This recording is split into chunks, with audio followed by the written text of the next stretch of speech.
ശുദ്ധമായ വെള്ളിയാഴ്ച ബഹുമാനപ്പെട്ട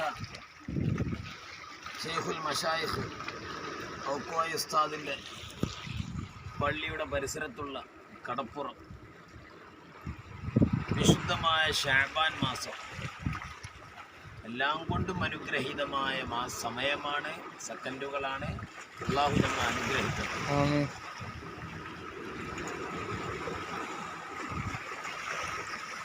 ദുനിയാവ് ആഖിറം, ദുനിയാവിൻ്റെ കാര്യങ്ങൾ ആരും നമ്മളെ പിന്നാലെ കൂടാതെ തന്നെ ഉണ്ടാവും. അതിൻ്റെ കാര്യം നമ്മൾ ശ്രദ്ധിച്ചുകൊണ്ടേയിരിക്കും, ഇല്ലേ? ഉണ്ട്.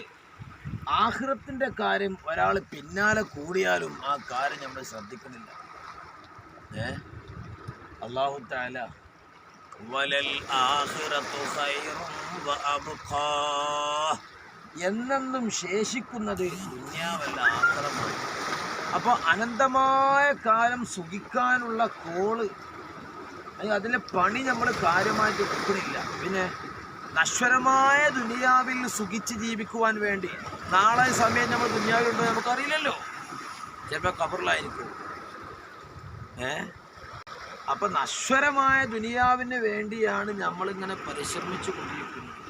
കേൾക്കി, ബഹുമാനപ്പെട്ട ഇമാം ഗസാലി റഹ്മത്തുള്ളാഹി അലൈഹി മഹാനര് ഒരു ഉദാഹരണ സഹിതം മൂപ്പര് വിശദീകരിക്കുന്നു. ഏലം മോനെ നീ അറിയടാ, അന്നൽ അബ്ദ, നിശ്ചയം ഒരടിയാൻ, ഒരടിമ, ഒരു മനുഷ്യൻ, കമാ യകൂനു ലഹു വഖ്തുൻ ഫീ അവ്വലിൻ നഹാരി, പകലിൻ്റെ ആദ്യം അവനൊരു സമയമുള്ളതുപോലെ. അതായത് എന്തിനാവാ സമയം? ഇഷാരിത്തു നഫ്സഹു അലാ സബീലി തൗസിയത്തി ബിൽ ഹഖ്, അതിപ്രഭാതത്തിൽ ഏതൊരു മനുഷ്യനും നഫ്സിനിക്ക് ഒരു കണ്ടീഷൻ വെക്കണം, നിബന്ധന വെക്കണം. നഫ്സേ, ഇന്ന് നീ ഹറാമിലേക്ക് നോക്കാൻ പാടില്ല, ഹറാം കേൾക്കരുത് കേട്ടോ, നാക്കുകൊണ്ട് നമീമത്ത് പറയരുത്, ഗീബത്ത് പറയരുത്, കള്ളം പറയരുത്, ആളുകളെ ആക്രമിക്കരുത്.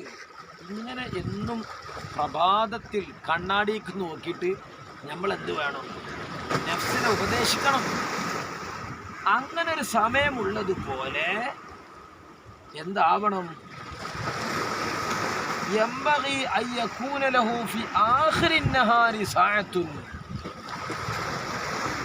പകലിൻ്റെ അവസാനവും ഒരു സമയം വേണം. കിടക്കപ്പായിക്ക് പോകുമ്പോൾ ഒരു സമയം, മൊബൈൽ നോക്കി അങ്ങ് ഉറങ്ങല്ല, ഒട്ടത്തരം എന്നല്ലാതെ. ആ സമയത്ത് എന്ത് വേണം അറിയോ? യുഹാസിബു, എന്താ? യുതാലിബു ഫീഹ നഫ്സ വയുഹാസിബുഹാ അലാ ജമീ ഹറകാതിഹാ വസകനാതിഹാ. ആ സമയത്ത് നഫ്സിനെ ചോദ്യം ചെയ്യണം, മുഹാസബ നടത്തണം. എന്തിൻ്റെ മേൽ? അന്ന് ആ പകൽ സമയം മുഴുവൻ അവൻ്റെ ഓരോ ചലനങ്ങളും ഓരോ നിശ്ചലനങ്ങളും എന്തിൽ ചെലവഴിച്ചു? ആലോചിക്കുന്നുണ്ടോ? ഇന്നിപ്പോൾ ഹറാമുക്ക് നോക്കിയോ? രാവിലെ എന്താണ് ഷർത്ത് വെക്കുക, ഇന്ന് ഹറാമിലേക്ക് നോക്കാൻ പാടില്ല, ഹറാമ് പറയാൻ പാടില്ല, ഹറാമ് ചിന്തിക്കാൻ പാടില്ല, ഹറാമ് പിടിക്കുവാൻ, അങ്ങനെ ഓരോ ഷർത്ത് വെക്കുക. അന്ന് വൈകുന്നേരം എന്താ? ബെഡ്റൂമിക്ക് പോകുമ്പോൾ മുഹാസബ ചെയ്യണം. രാവിലെ വെച്ച ആ നിബന്ധനകൾക്ക് വിധേയപ്പെട്ടോന്നോ ഇല്ലേ? ചെയ്യാറുണ്ടോ? ചെയ്യണം. അള്ളാഹു തൗഫീഖ് നൽകട്ടെ. ഏതുപോലെ അറിയോ? നല്ലൊരു ഫിറ്റായ ഉദാഹരണമാണ് ബഹുമാനപ്പെട്ട് പറയും. കമാ യഫ്അലു തുജാറു, കച്ചവടക്കാർ ചെയ്യും പോലെ. ഫിദ്ദുന്യാ, ദുനിയാവിൽ നമ്മളെ കച്ചവടം ഉണ്ടല്ലോ. ആരോട് കൂടെ? മഅശുറക്കായി ഫി ആഖിരി കുല്ലി സനത്തിൻ ഔ ഷഹ്റിൻ ഔ യൗമിൻ, വർഷാവസാനം, മാസാവസാനം, ദിവസവും തൻ്റെ കൂറ് കച്ചവടക്കാരോട്, പങ്ക് കച്ചവടക്കാരോട്, അല്ലെങ്കിലോ ജോലിക്കാരോട്, പണിക്കാരോട് ചോദിക്കൂലേ? എടാ, ഇന്ന് എത്ര കച്ചവടം നടന്നു? ഇജെന്തേ കട്ടണോ? ഇജെന്ന് ചായ എത്രക്ക കുടിച്ചത്? ചോറെന്താ കഴിച്ചത്? വൈകുന്നേരം കാലി ചായ അടിച്ചോ കടിയിരുത്തീനോ ഇതൊക്കെ ചോദിക്കുമല്ലോ. ഇതൊക്കെ എന്തിനാ? നശ്വരമായ ദുനിയാവിത്തെ എന്തെങ്കിലും ആ കച്ചവടത്തിൻ്റെ കാര്യങ്ങൾ നോക്കാൻ വേണ്ടിയാണ്. കണ്ടില്ലേ, ബഹുമാൻ പറഞ്ഞു ദുനിയാവിൻ്റെ മേൽ അലച്ച കൊണ്ടാണിത്. ഒരു ഉറുപ്പ്യ ഏറോ എടുത്താവോ? ഇന്നലെ കാലിച്ചായക്ക് ഒരു നെയ്യപ്പ, ഇന്ന് 2 നെയ്യപ്പ എടുത്തത്. ഇതൊക്കെ എന്തുകൊണ്ടാ? ദുന്യാവിനോടുള്ള ആർത്തി കൊണ്ടാണ്. പിന്നെന്തിനു വേണ്ടിയും